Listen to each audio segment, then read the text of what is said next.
Bonjour et bienvenue sur la chaîne de Vous à Moi. Aujourd'hui, c'est avec grand plaisir que j'accueille Aruna Lipschitz pour évoquer les souffrances d'incarnation. Pour ceux qui ne la connaissent pas, Aruna est docteur ès-lettres, écrivain, philosophe, réalisatrice et enseignante spirituelle. Son dernier livre, Aimer, ça s'apprend, dans lequel elle développe les 7 chemins de développement, non pas personnels mais relationnels, pour une relation à l'autre enfin apaisée. Bonjour Aruna. Bonjour, bonjour, Elisabeth. Comme je le disais sur les 7 chemins que vous abordez dans ce livre, c'est le deuxième chemin que nous allons nous aborder. Quand même un gros morceau, hein, puisqu'il s'agit de guérir de la nostalgie d'ailleurs, pour être dans la joie de vivre sur Terre. Alors, Aruna, quel est cet ailleurs que vous évoquez? Oh, vous savez, on peut vraiment l'élargir tant qu'on veut. Ailleurs, c'est toujours avant, c'est toujours une idée de là où c'est mieux, là où l'herbe est plus verte. Ce serait tellement bien si on l'avait plus verte ici. C'est le principe même de la nostalgie, hein. Ça vient d'ailleurs, c'est qu'est-ce qui aurait pu être par rapport à un passé imaginé, parfait, absolu, fusionnel, merveilleux, là où tout n'est que luxe, calme, beauté et volupté. Est-il possible que l'on vive cette nostalgie d'ailleurs à cause de la mission d'âme que nous serions venus incarner sur cette terre parce que nous n'en avons pas le souvenir et que nous la refusons? Non, moi je pense qu'au contraire, c'est un obstacle à notre mission d'âme. Je pense que D'accord. parce qu'on a la nostalgie de l'absolu, la mission Oui. d'âme qui nous est incombée dans une incarnation, notre nostalgie de l'ailleurs, il fait obstacle. Elle nous empêche de nous épanouir et de la vivre pleinement sur Terre.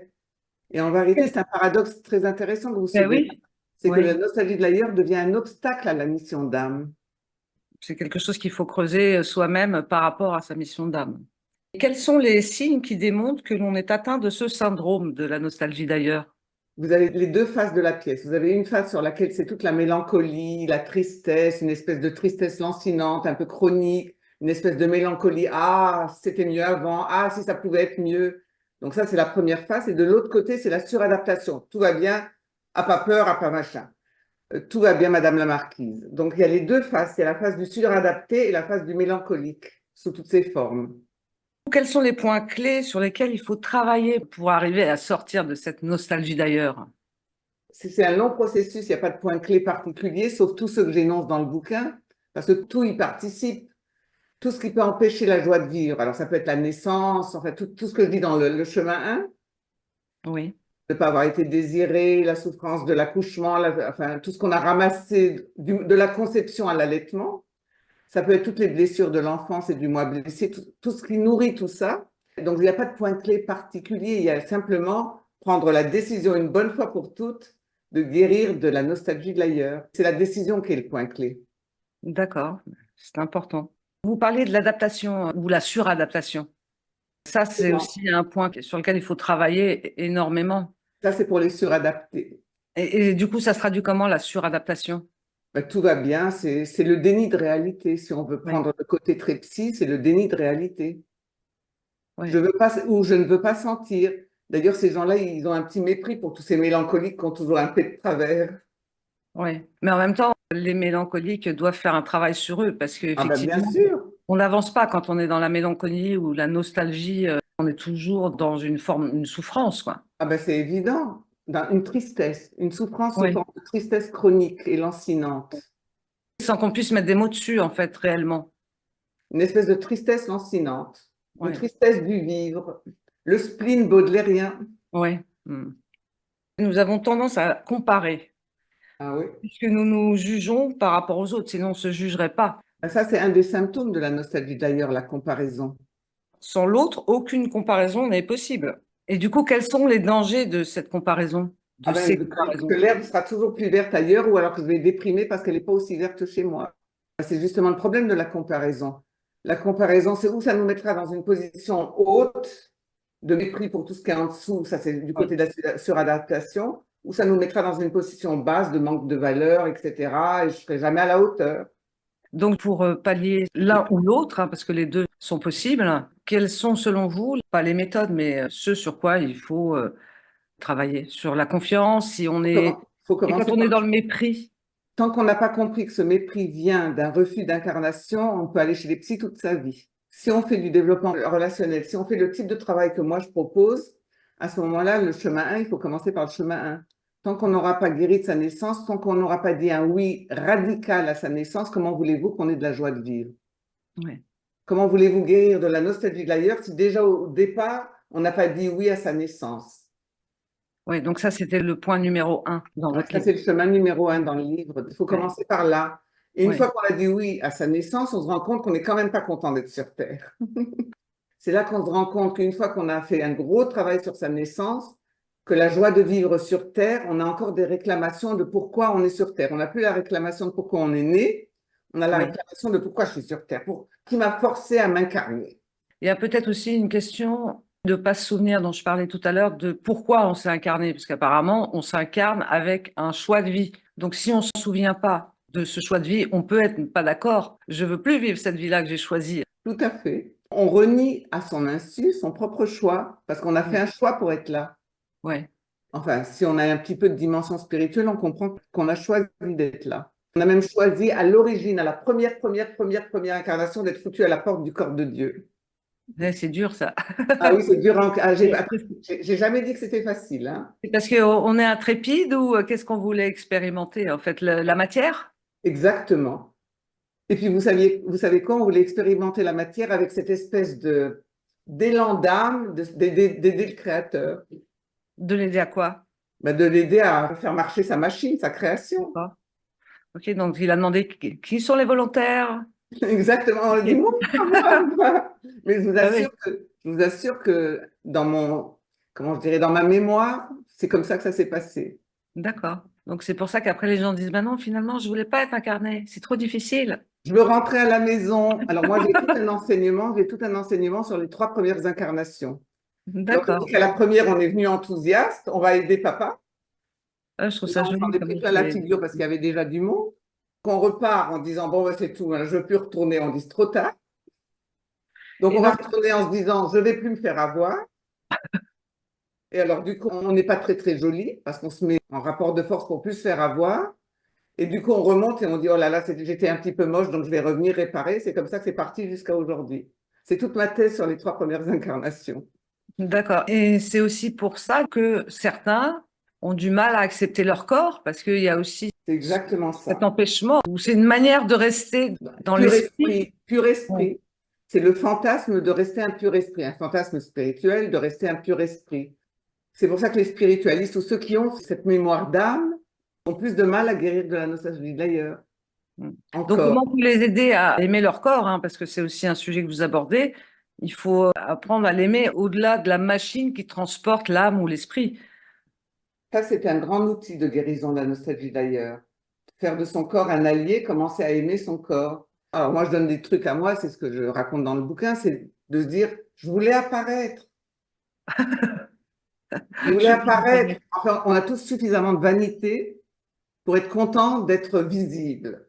Alors si Ouais, même on n'a pas ça, alors là, il faut aller vraiment faire du travail. Mais normalement, on a tous un tout petit quelque chose du, je suis trop contente d'être visible. Mais pour être visible, il fallait avoir un corps.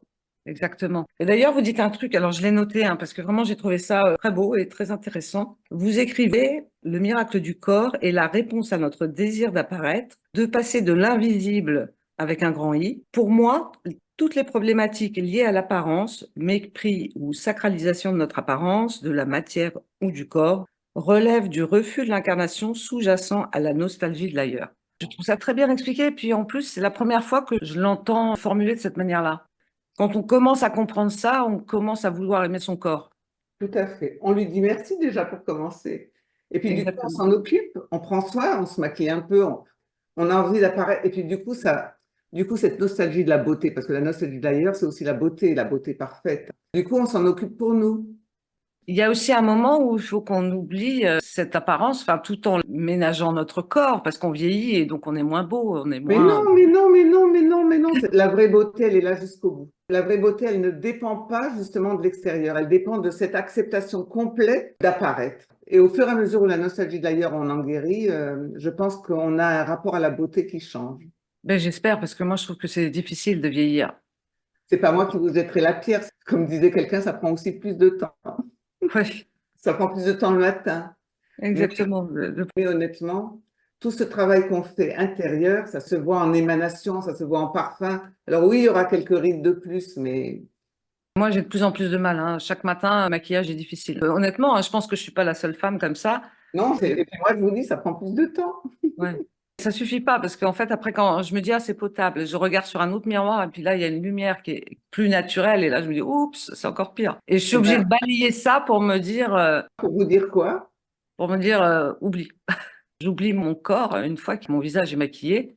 C'est pas qu'on oublie son corps, c'est oublie la comparaison avec même ce que j'étais avant. Vous voyez, Ça, on est en c'est dur, pleine oui. nostalgie. Vous voyez, la nostalgie, je Exactement. disais, c'est toujours se comparer à ce qu'il y avait avant, quitte à ce que ce soit un avant fantasmé ou réel, mais c'est toujours Ouais, avant. Eh bien, ce que ouais, vous êtes en train de dire, c'est un symptôme de nostalgie.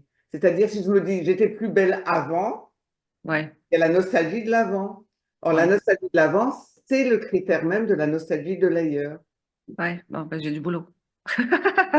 On en a tous jusqu'au bout. Finalement, c'est à chaque étape de la vie qu'on est susceptible d'être frappé par ce syndrome de la nostalgie d'ailleurs. Tout à fait, tout à C'est comme fait. si on avance par étapes, et on s'accepte, etc. Et pof, d'un seul coup, un Et traumatisme, d'un un coup, événement. l'avant revient. Ouais, Et ça, c'est exactement, alors sur le plan spirituel, c'est bien pour ça qu'il y en a qui ont expliqué, et ça, je suis complètement d'accord avec, que le principal, c'est d'arriver au présent. Je ouais, pense à Eckhart Tolle sur son moment présent, mais on peut aller beaucoup plus loin encore que ça. C'est d'arriver à la conscience du présent. Dès qu'il y a de l'avant, la nostalgie risque de nous rattraper jusqu'au bout. Et ce serait embêtant qu'elle nous rattrape au moment du passage de l'autre côté, parce que du coup, on va encore revenir avec les vieux restes. ah, c'est terrible. Mais bon, voilà, il y a un travail à faire. Et... Parce qu'en plus, tout ce travail, moi, c'est comme ça que je l'ai perçu, c'est aussi pour aller vers l'autre, pour reconnaître l'autre aussi. Et puis pour surtout être heureux avec lui. Parce que Bien regardez, sûr. la nostalgie, si on est dans l'avant. Alors ça, je me suis marqué, je veux vous le dire. Je dis, si on reste dans le plan relationnel, puisque vous arrivez sur le plan relationnel, si on garde la nostalgie d'ailleurs, on va toujours tuer, qu'on peut écrire aussi en deux mots, Hum. tuer ce qui est au présent au nom de ce qui devrait être par rapport à notre mémoire du passé, une mémoire confuse et idéalisante de ce qui a été, et on est Ouais, inconsolable d'un manque à gagner chronique de ce qui aurait pu être, avec des si, et on ouais, vit au conditionnel. bien Ce qui sûr. aurait pu être si, Ouais. eh bien alors vous Les voyez que dans la regrets. relation, ça n'arrange rien. Hein. Oui, les regrets n'arrangent rien. Ah ben, Pierre, et si on a en face de soi quelqu'un et on dit ce que ça aurait pu être si, comment vous vivez le présent dans le relationnel? Comment vous C'est vivez la impossible. relation au présent? C'est Avec de la impossible. mélancolie, du regret, de la frustration ou de la colère ou de la suradaptation, comment je dirais, civilisée. D'accord. Est-ce qu'on a, ça peut être de manière très marquée, la nostalgie d'ailleurs, mais d'incarnation antérieure. Ah ben, tout ce qu'on n'a pas réglé de toute façon avant, on va en récupérer un bout après. Alors du coup, ça peut grandir effectivement. C'est sûr que Donc, moi, par exemple, je suis née avec la nostalgie d'ailleurs, donc elle était déjà là avant. Hein. Moi, je suis oui, née nostalgique. Donc ouais. c'est pas moi qui jeterai la pierre à personne et qui ne connaît pas le boulot. Hein. Ça a été mon Oui, plus grand travail de guérir de la nostalgie d'ailleurs dans cette vie. oui, c'est d'ailleurs le titre de ce chapitre, mais c'est aussi le titre de votre film. Oui. La nostalgie d'ailleurs, je l'ai vu. J'ai été très touchée par ce film. Alors, c'est en noir et blanc. Il y a de la couleur par moment, il y a des petites pointes de Oui, couleur. mais des petites touches de couleur. Mais déjà, le noir et blanc évoque la nostalgie. D'ailleurs, d'avant, ça, je trouve que c'était fort par rapport au déroulé. Parce qu'on est en plein dedans tout de suite. C'était un choix cinématographique. Hein. La Mais c'est ça, couleur et mais- du noir et blanc, ça a été très, très réfléchi. Puis en plus, c'est que des bouts d'anciens films, mais au niveau du noir et blanc, il y a une continuité de telle sorte qu'on voit pas vraiment les coupures. C'est super bien fait, c'est ça que je veux dire. Ah oui, on va rendre un petit hommage à mon monteur qui est vraiment génial, Jean-Philippe Neva. Mais Oui. c'est vrai qu'on a fait un boulot parce qu'il faut que les gens le comprennent. Il n'y a pas eu de tournage dans ce film. C'est que du montage avec de l'image existante pour recréer une narration complètement différente. C'est complètement fou parce que c'est extrêmement bien fait. Puis en plus, j'aime bien votre engin. Duquel vous parlez de Sean Penn ou de Wim Wenders? Ouais, Sean Penn. Ah oui, Sean Penn, Claude Lelouch m'a dit que je lui ai donné un de ses plus beaux rôles. C'est pas faux. C'est pas faux, c'est magnifique. Je trouve que ce film donc parle très bien de la nostalgie d'ailleurs. Et on parle aussi de sa guérison. Enfin, on voit au fil du temps la guérison poindre. Et aussi est abordée en fait la mission. Par exemple, au moment où vous endossez la robe orange. Est-ce qu'à ce moment-là, vous vous êtes dit, c'est ma mission? Absolument. Je suivais en parallèle mon assignation intérieure à cette mission, à cette vocation spirituelle. Et de l'autre côté, j'avais cet idéal d'amour humain et sexuel qui faisait conflit. Bien sûr. Juste préciser, parce que la robe orange, en fait, c'est après un séjour que vous avez fait en Inde, après un enseignement que vous avez suivi pendant des années auprès d'un... Un maître indien. Exactement. Donc, Donc, effectivement, prendre la robe orange, c'est quasiment le symbole de la renonciation au monde. C'est être comme un moine, hein. oui, c'est ça. C'est Mathieu Ricard avec sa robe orange, hein. Exactement. Ben voilà. Sauf que moi, j'ai remis la mienne au placard. C'est ça. J'allais dire, du coup, au moment où vous avez remis votre robe au placard, est-ce que vous vous êtes dit, je me suis trompée de mission ou non? Cette mission-là, est-ce qu'on peut avoir plusieurs missions en se Non, disant, non, non, non, non. c'était qu'une étape? Non, non, c'est le challenge d'incarner sa mission d'âme dans la réalité existentielle. C'est un challenge spirituel incommensurable. C'est celui dont je parle quand je parle d'une spiritualité incarnée dans la relation jusqu'à la relation humaine et sexuelle. C'est compliqué, mais en même temps, c'est fascinant que vous ayez mis un, des mots sur tout ça, et deux, ce film qui met des Alors, images sur la les mots. charge émotionnelle, les images ont une charge émotionnelle plus grande, mais c'est un Ouais, concept que je développe depuis des années. Enfin, vous l'avez dans le livre comme une synthèse. ouais. Mais je pense que vraiment, c'est la maladie universelle, c'est la racine universelle de tous nos maux de cœur, de tous nos chagrins d'amour, c'est la nostalgie de l'ailleurs. Et les Ouais. spiritualistes font semblant de ne pas être atteints, mais le seul que j'ai vu qui a vraiment fait le travail, qui a amorcé le mien, c'est Yvan Amar. On ne va pas rentrer là-dedans, mais je pense qu'il y a très peu de spiritualistes qui ont eu le courage de se confronter à cette question. C'est vrai. Pour les gens qui voudraient voir ce film, on va peut-être faire une petite parenthèse. Alors d'abord, il faut préciser que ce n'est pas un film, on parle de projection test, c'est-à-dire que c'est un film infini, non fini. Et en Oui, plus, il y a encore les problèmes des droits, on n'a pas encore réussi à avoir tous les droits juridiques. oui. Donc, on parle d'une projection test pour un film non On fini. finit, oui. Et donc, c'est très facile, il suffit d'aller sur La nostalgie d'ailleurs, le film, et tout est expliqué comment on peut le voir en projection privée 4 fois par an, Ponctuel. à chaque saison. D'accord. La prochaine projection pour le printemps. Ceux qui sont intéressés, allez directement sur le site. La nostalgie d'ailleurs, le film.com. Je mettrai bien sûr les liens sous la vidéo pour les personnes intéressées. Alors pourquoi, selon vous, on doit absolument guérir de cette nostalgie d'ailleurs? On doit guérir si on veut de la relation humaine et sexuelle. Après tout, si on veut une spiritualité transcendantale et sublimée, il n'y a pas besoin d'en guérir, hein. Il y a plein d'outils pour nourrir notre nostalgie. Oui, mais si on veut vivre bien sa relation à l'autre, Alors là, si on ne guérit pas de la nostalgie d'ailleurs, comme je viens de vous expliquer, on vivra toujours à ce qui aurait pu être, avec le manque à gagner de ce qui aurait pu être, si au conditionnel. donc du coup, ça fait souffrir les gens qui sont autour de nous, avec qui on a une relation qui n'est pas complète.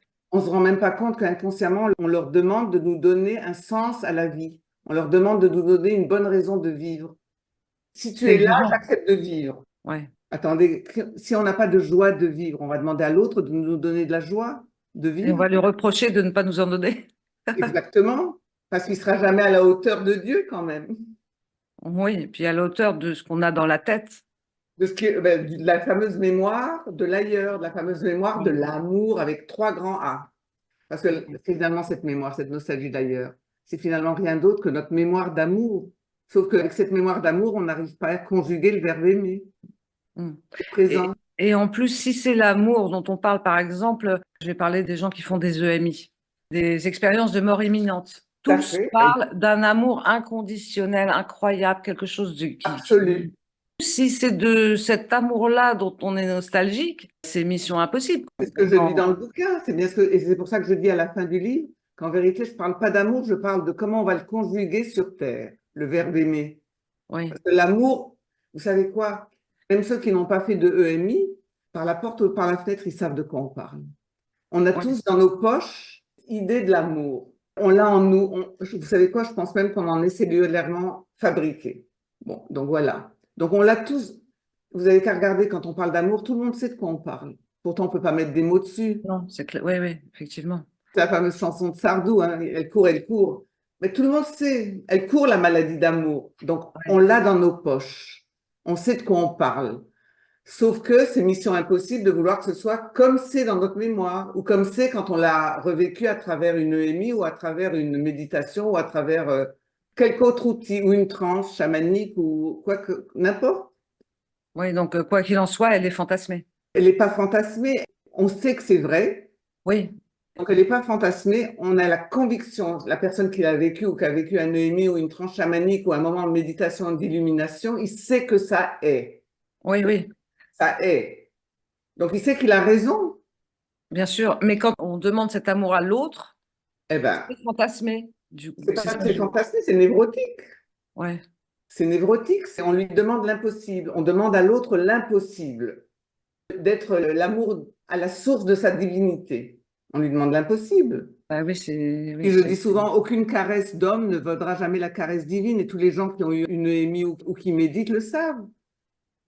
Et d'ailleurs, c'est pour ça que je pense que la jeunesse aujourd'hui n'est pas aussi intéressée que nous aurions pu l'être. J'ai l'impression quand même que les jeunes se tournent de plus en plus vers ça. Oui, justement, mais du coup, je lis souvent des articles en disant qu'ils ne s'intéressent plus au sexe. Parce qu'ils ont compris que ce Ouais, n'était pas l'essentiel. ouais, C'est ça qui est intéressant dans la nouvelle génération. J'ai lu encore un article il n'y a pas longtemps, pourquoi la libido descend chez les jeunes? C'est parce que peut-être l'amour les gratte plus, ouais. la mémoire. Ils se disent, ce que je sens intérieurement ne ressemble pas à tout ce que mes potes, mes anciens m'ont montré, Mm. ce que mes parents et tout ce que les gens âgés m'ont montré. Ça ressemble, c'est peut-être pas ça. Est-ce que vous pensez qu'ils sont plus en quête de le comprendre ou ils se disent nous, on vivra pas quelque chose de très fort et on s'en fiche? Vous savez quoi, je me pose vraiment la question et j'ai bientôt le film qui va être projeté dans un festival à Bruxelles, un Ouais, festival de jeunes. Donc je vais être confrontée à cette question et je vais écouter très attentivement ce qu'ils me disent. ouais, Parce que je me pose vraiment la question. Je me demande si c'est pas enfin moi je suis une optimiste née. Alors je me dis c'est un super bon signe. Il y a peut-être dans leur âme les titille plus pour leur dire cherchons quelque chose de plus essentiel. Mais ouais. ils le savent peut-être pas encore eux-mêmes, ils l'ont pas encore peut-être nommé. Oui, c'est ça. Peut-être que cet essentiel, le Saint Graal, ils savent pas ce que c'est exactement. Vu ce qu'on enseigne à l'école, comment ils vont savoir, hein? Mais là, c'est de pire en pire même. Mais Ah, c'est bon, de pire en pire. Bah, voilà. mm, Alors c'est là que j'espère que mon c'est film, inquiétant. c'est pour ça que j'ai accepté de le présenter à ce festival Millennium de jeunes. Je suis terriblement curieuse d'entendre si ce refus, enfin ce refus, cette baisse de libido soi-disant chez Mm, les jeunes, ça n'est pas de la nostalgie de l'ailleurs moderne. mm. C'est pas une expression moderne actuelle de la nostalgie de l'ailleurs. Je me pose la question. Oui, mais ce serait intéressant d'avoir un retour quand vous aurez eu Ouais. la projection. Il y a sept chemins, hein, on disait dans votre livre. Donc, comme j'ai dit, on allait parler principalement du deuxième, parce que moi, ça me semble vraiment quelque chose de charnière et Alors, moi, d'indispensable. je, Mais toutes les je vous étapes sont remercie. Je vous importantes. remercie. Oui, mais je vous remercie beaucoup parce que celui-là, il est important de comprendre que c'est capital. Alors souvent, quand on regarde le premier sur la naissance, Ouais, tout le développement personnel a déjà fait beaucoup de choses là-dessus. Quand on regarde le troisième, qui est se libérer de la famille, Dieu sait que la thérapie, sous toutes ses formes et oui, structures, n'a pas arrêté depuis Freud.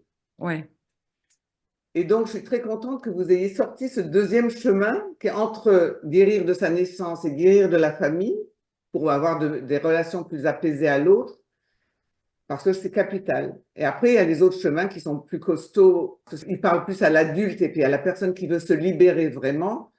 Mais n'empêche que dans les trois premiers chemins, le deuxième que vous avez choisi d'honorer me touche beaucoup parce que c'est super important. ah, ben, c'est gentil.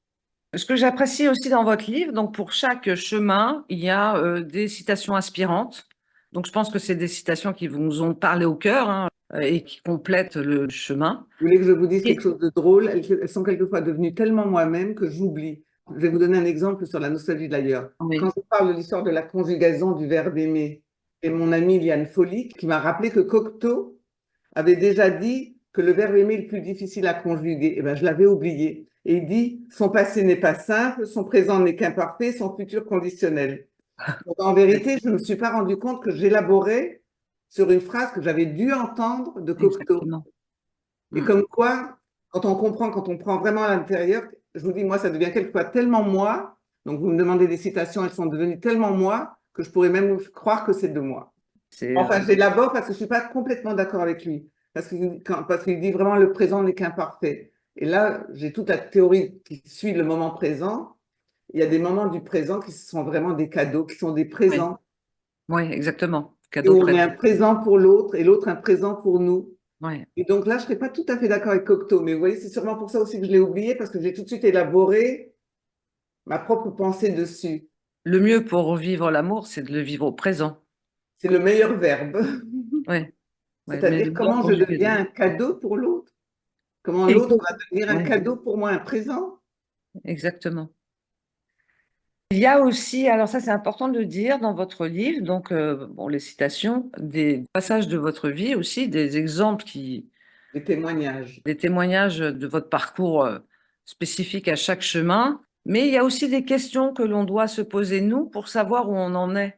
Ah, Et ça, je c'est trouve ça vraiment très intéressant. c'est vraiment presque un petit manuel, hein. Il y a les questions, c'est vraiment, il y a de quoi travailler Pas à pas. au concret, pas à pas. Oui, Oui, absolument. oui. Je voulais le préciser parce que ça, c'est bien quand on ne sait pas comment s'organiser pour avancer.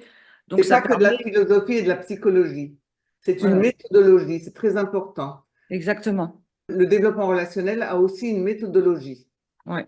Tous les chapitres sont intéressants. Alors, c'est vrai que moi, je voulais parler du 2 spécifiquement, mais il y a se libérer, il y a Libérer de la peur et de la souffrance, ça, c'est majeur, hein. oui, se libérer de la souffrance. Oui, ça, Comment c'est voulez-vous avoir des relations apaisées avec l'autre quand bien on a sûr. peur de lui et qu'on va être sur le système de défense? On va Mm. forcément être dans du rapport de force, ça va nous faire souffrir et va arriver le dernier chapitre de mon livre, comment on se libère de la guerre. Alors là, ça, c'est Ouais. d'actualité. Enfin, C'est trop gravement d'actualité. malheureusement, c'est d'actualité. C'est d'actualité et moi, mon invitation, c'est avant de, comment dire, avant de désespérer du monde, commençons par arranger nos affaires avec nos amis et nos proches. Exactement. C'est parce que si on sait gérer nos relations avec les autres, On ne participe pas à l'empire du mal. Il y a des citations de science-fiction. ouais. Vous parlez de nostalgie de l'ailleurs. On pourrait faire des films de science-fiction si vous me disiez c'est quoi les symptômes. Mais Mm. aujourd'hui, on aura toute la technologie comme symptôme Oui. de l'absolu. Enfin, ça, je le verrai peut-être pas de mon vivant, mais ça sera peut-être une autre forme. La perfection technologique. C'est le transhumanisme. Eh bien, ce sera peut-être une autre forme, malheureusement moderne, de la nostalgie de l'ailleurs. On va trouver l'absolu, la perfection par la technologie. C'est un mélange d'humain et de technologie, mais du coup, c'est plus de l'humain, quoi. C'est un hybride. Je suis pas pour, hein, je suis contre, hein. Quelque Toutes chose qui les n'engage formes de que moi. nostalgie de l'ailleurs conduiront à la guerre Mm. intérieure et ne permettront pas des relations apaisées avec l'autre. C'est aussi simple que ça. Donc, nous avons chacun une grande responsabilité. Énorme. Parce que en nous guérissant de tout, En faisant la route, en faisant la route, si nous faisions tous ça, les guerres n'auraient pas lieu d'être. en tous les cas, on aurait la conscience tranquille de ne pas participer à l'empire. Ouais. Donc, nous avons tous une responsabilité pour la paix, en fait, Et dans. surtout maintenant, c'est maintenant, maintenant plus que jamais. Alors, on va encore me traiter d'angélisme, etc., etc., mais Moi, je suis d'accord avec ça, hein. Mais je vois aussi qu'il y a tellement de travail à faire. on va encore me dire que je suis naïve, mais, et d'ailleurs, je témoigne de cette histoire de naïveté dans mon livre. Ouais. Voilà, donc j'ai guéri de ma naïveté et je suis très lucide en pensant que c'est aujourd'hui la seule solution, c'est de rajouter le développement relationnel à tout développement personnel et spirituel. Ouais. Que l'autre soit important. Bien sûr, mais c'est pour ça que je l'avais souligné dans mon intro. J'avais bien spécifié, il y a le développement personnel et il y a le développement relationnel, parce que ça a une incidence sur les autres. Et ça aura peut-être une incidence sur le monde. Comment voulez-vous conclure? De quoi j'ai oublié de parler? Quelles questions je ne vous ai pas posées qui pourraient être intéressantes? Je crois qu'on a bien couvert beaucoup de choses et je pense qu'on a fait passer le message que aimer, ça s'apprend. Belle conclusion, puisque le livre d'Aruna Lipschitz, c'est bien aimer, ça s'apprend. 7 chemins de développement relationnel pour une relation à l'autre enfin apaisée chez HarperCollins. Je mettrai les liens et j'espère que nous aurons l'occasion de reparler, si vous voulez bien, après la diffusion à Bruxelles de votre film. Ah ben avec plaisir. Bah, Parce que de écoutez, toute façon, l'avenir, c'est les générations qui viennent. oui, bien sûr. Donc c'est pour celles-là aussi qu'on doit être des modèles. Donc, vous Mais oui, voyez, on puisque pourra me raconter que je suis naïve et tout ça. Si on fait le boulot, au moins les jeunes auront un petit peu quelqu'un à regarder. Déjà qu'on n'a pas beaucoup de couples à regarder, au moins qu'on ait quelques personnes qui gardent l'espérance et la foi dans l'humanité, en faisant le exactement. boulot à la maison avec leurs proches. C'est facile avec nos ennemis, mais avec nos proches, qui Mm. a tant de rapports de force encore, tant de Oui, souffrance, tant de peur. on le voit en famille, tout simplement. On n'a même pas encore la paix familiale et la paix sororale. On est encore avec Caïn et Abel pour tuer son frère ou son cousin. Dans le monde, Ouais. mais à la maison aussi, il faut regarder à la maison. C'est dire s'il y a du boulot. Donc, il Oui, faut qu'on s'y mette mais chacun. il faut pas se désespérer, il faut pas laisser la nostalgie de l'ailleurs nous faire croire que parce que nous faire rêver à un ailleurs au lieu de vivre au présent, tous les Exact. jours, des petits pas en avant sur mieux s'approcher de l'autre et mieux supporter la différence. Ce podcast est un petit pas vers vous pour que vous puissiez faire vos propres pas en famille, entre amis et dans des cercles de plus en plus larges. Un peu comme un caillou qu'on jette dans l'eau. Il est petit, mais les ondes se développent. Voilà, je suis tout à fait d'accord avec vous. Merci Aruna d'avoir participé à ce podcast.